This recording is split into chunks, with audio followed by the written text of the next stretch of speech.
નમસ્કાર. ફટાફટ હેડલાઇનમાં હું સંજીવ મહેતા આપનું સ્વાગત કરું છું. વાત કરીએ કેન્દ્રીય કેબિનેટની મીટિંગની, તો વર્ષ 2025ની પ્રથમ કેબિનેટની બેઠક પ્રધાનમંત્રી નરેન્દ્ર મોદીની અધ્યક્ષતામાં મળેલી, જે દેશના કિસાનોને સમર્પિત કરવામાં આવી છે.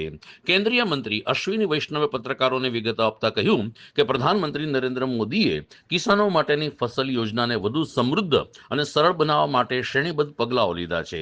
કિસાનોને આખું વર્ષ 1,350 રૂપિયામાં 50 કિલોનું ખાતરની થેલી આપવાનો નિર્ણય પણ કેબિનેટની બેઠકમાં લેવાયો છે. ગુજરાતના મુખ્યમંત્રી ભૂપેન્દ્ર પટેલ માને છે કે ફિટ મીડિયા હશે તો ઇન્ડિયા પણ ફિટ હશે. ગુજરાત સરકારે તાજેતરમાં રાજ્યભરના પત્રકારો માટે નિઃશુલ્ક મેડિકલ ચેકઅપ કેમ્પનું આયોજન કરવામાં આવ્યું હતું.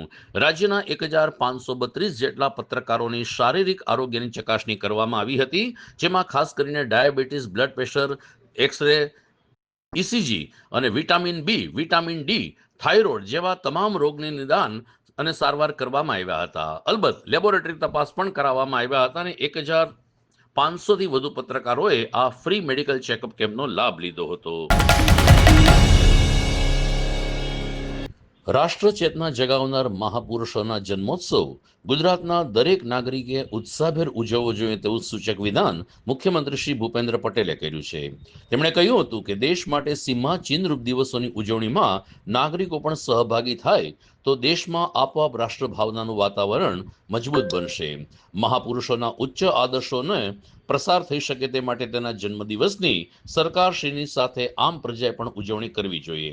સરકારે આ લાગણી સાથે વર્ષ 2025માં સરદાર વલ્લભભાઈ પટેલના 150મા વર્ષની જયંતિ, પૂર્વ વડાપ્રધાન શ્રી અટલ બિહારી વાજપેયીના જન્મ શતાબ્દી મહોત્સવ અને ભગવાન બિરસા મુંડાના 150મા જન્મ જયંતિ વર્ષની શાનદાર ઉજવણી કરવાનું નક્કી કર્યું છે. તો સાથોસાથ સંવિધાનના 75મા વર્ષની પણ ઉજવણી કરાશે.